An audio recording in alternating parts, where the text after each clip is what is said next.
ತಹಸೀಲ್ದಾರ್ಗಳ ಹತ್ರ ಟಾಸ್ಕ್ ಫೋರ್ಸ್ಗಳು ಮಾಡಿದ್ದೀವಿ. MLAಗಳ ಅಧ್ಯಕ್ಷತೆಯಲ್ಲಿ ಅಲ್ಲಿ ಕೂಡ ದುಡ್ಡು ಕೊಡ್ತಕ್ಕಂಥ ಕೆಲಸವನ್ನು ಮಾಡಿದ್ದೀವಿ. ನಾನು ಇತ್ತೀಚೆಗೆ DC ಗಳು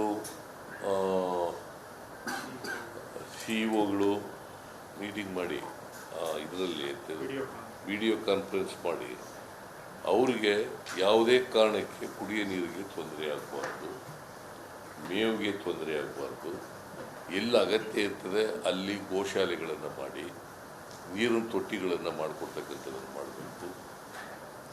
ಹೊಸದಾಗಿ ಬೋರ್ವೆಲ್ಗಳು ತೋಡಬೇಕಾದಂಥ ಅನಿವಾರ್ಯತೆ ಇದ್ದರೆ ಹೊಸದಾಗಿ ಬೋರ್ವೆಲ್ಗಳನ್ನು ತೋಡಬೇಕು.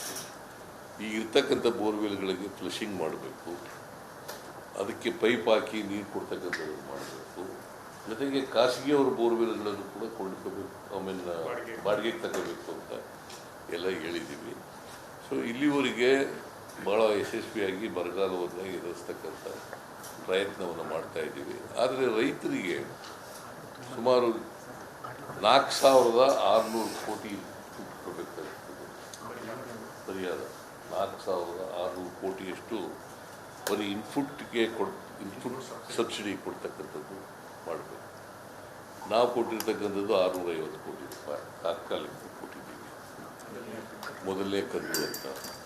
ಇನ್ನು ಉಳಿದದೆಲ್ಲ ಕೇಂದ್ರ ಸರ್ಕಾರ ಕೊಡಬೇಕಲ್ಲ, ಅಂದ್ ಇಟ್ ಈಸ್ ಅವರ್ ಆಬ್ಲಿಗೇಷನ್.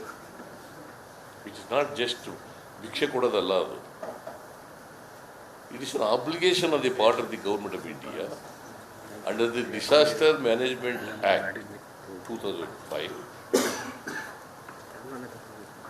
ಇಂಥ ಸನ್ನಿವೇಶಗಳಲ್ಲಿ ಅವರು ಕೊಡಬೇಕು ಅಂತಕ್ಕಂಥದ್ದು ಕಾನೂನು ಮಾಡಿರ್ತಾರೆ. ಅದಕ್ಕೋಸ್ಕರನೇ ಫೈನಾನ್ಸ್ ಕಮಿಷನ್ಗಳು ಶಿಫಾರಸುಗಳನ್ನು ಮಾಡಿರ್ತಕ್ಕಂಥದ್ದು. ಸೊ 1 ತಿಂಗಳಲ್ಲಿ ಕೊಡಬೇಕು ಅಂತ ಇದೆ. ಈಗ ಎಷ್ಟನೇ ತಿಂಗಳು ಇದು? 23/3 ಇವತ್ತು ಅವ್ರಿಗೆ ಸಬ್ಮಿಟ್ ಮಾಡಿದ್ದು ಯಾವತ್ತು ರಿಪೋರ್ಟು? ಅಕ್ಟೋಬರ್ 20ನೇ ತಾರೀಕು. ನಾವು ಸೆಪ್ಟೆಂಬರ್ ಮೆಮೊರಾಂಡಮ್ ಕೊಟ್ಟು 20ನೇ ತಾರೀಕಿಗೆ ರಿಪೋರ್ಟ್ ಕೊಟ್ಟಿದ್ದಾರೆ ಅಂತ. ಅಕ್ಟೋಬರ್ 20ನೇ ತಾರೀಕಿಗೆ, ಅಕ್ಟೋಬರ್, ನವಂಬರ್, ಡಿಸೆಂಬರ್, ಜನವರಿ, ಫೆಬ್ರವರಿ, ಮಾರ್ಚ್ 5 ತಿಂಗಳಾಯಿತು. 5 ತಿಂಗಳಾದರೂ ಕೂಡ 1 ರೂಪಾಯಿ ಬಿಡುಗಡೆ ಮಾಡಿಲ್ಲ. 1 ತಿಂಗಳಲ್ಲೇ ಕೊಡಬೇಕು ಅಂತ ಇರೋದು ಕಾನೂನು ಪ್ರಕಾರ. 5 ತಿಂಗಳಾದರೂ ಕೊಟ್ಟಿಲ್ಲ. ಅದಕ್ಕೆ ನಮಗೆ ಬೇರೆ ದಾರಿ ಇಲ್ಲದೇನೆ ಕೋರ್ಟನ್ನು ಅಪ್ರೋಚ್ ಮಾಡಿದ್ದೀವಿ, ಸುಪ್ರೀಂ ಕೋರ್ಟನ್ನು ಅಪ್ರೋಚ್ ಮಾಡಿದ್ದೀವಿ. Article 32 of the Indian constitution ಪ್ರಕಾರ ರಿಟ್ ಪಿಟಿಷನನ್ನು ಫೈಲ್ ಮಾಡಿದ್ದೀವಿ. ಕೇಂದ್ರ ಸರ್ಕಾರಕ್ಕೆ ಕಾನೂನು ರೀತಿಯ ನಮಗೆ ಪರಿಹಾರ ಕೊಡಲಿಕ್ಕೆ ಡೈರೆಕ್ಷನ್ ಕೊಡಬೇಕು. ಡಿಸಾಸ್ಟರ್ ಮ್ಯಾನೇಜ್ಮೆಂಟ್ ಆ್ಯಕ್ಟ್ ಪ್ರಕಾರ ಮತ್ತು ಮ್ಯಾನ್ಯುಯಲ್ ಪ್ರಕಾರ ಕೇಂದ್ರ ಸರ್ಕಾರ ನಮಗೆ ಕೊಡಬೇಕಾಗಿರ್ತಕ್ಕಂಥದ್ದು ಇಲ್ಲ. 5 ತಿಂಗಳಾದರೂ ಕೂಡಲೇ ಕೊಡಿ ಅಂತೇಳಿ ಅವರಿಗೆ ಮನವಿಯನ್ನು ಮಾಡಿ, ಅದನ್ನು ನಿಮಗೆ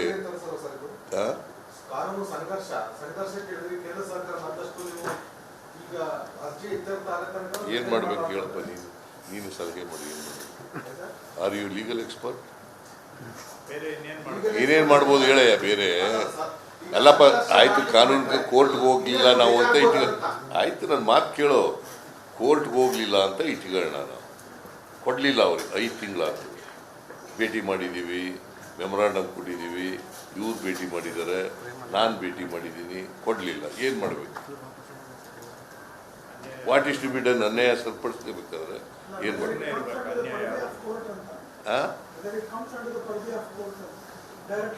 it is then act violate ಮಾಡಿರೋರು ಯಾರು? ಮತ್ತೆ ಜಸ್ಟಿಸ್ಗೆ ಹೇಳೋದು ಯಾರು? ಯಾರಿಗೆ ಅನ್ಯಾಯ ಆಗಿದೆ ಅವ್ರು ಜಸ್ಟಿಸ್ಗೆ ಹೇಳ್ತಾರೆ ಅಲ್ವಾ? ಕಾಸಪ್ ಆಕ್ಷನ್ ರೈಸ್ ಆಗುತ್ತಲ್ವಾ?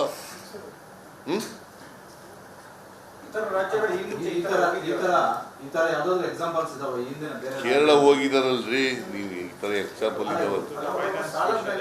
ಫೈನಾನ್ಸ್ ಈಗ ಕಾನ್ಸ್ಟಿಟ್ಯೂಷನ್ ನಲ್ಲಿ ಏನ್ ಹೇಳ್ತದೆ? ಕಾನೂನು ಮಾಡೋದೆಲ್ಲ ಕಾನ್ಸ್ಟಿಟ್ಯೂಷನ್ ಅಡಿಯಲ್ಲಿ ಅಲ್ವಾ? ನೀವು ಕಾನೂನನ್ನು ವೈಲೇಟ್ ಮಾಡಿದ್ರೆ ನ್ಯಾಯ ಯಾರಿಗೆ ಕೇಳಬೇಕು ನಾವು?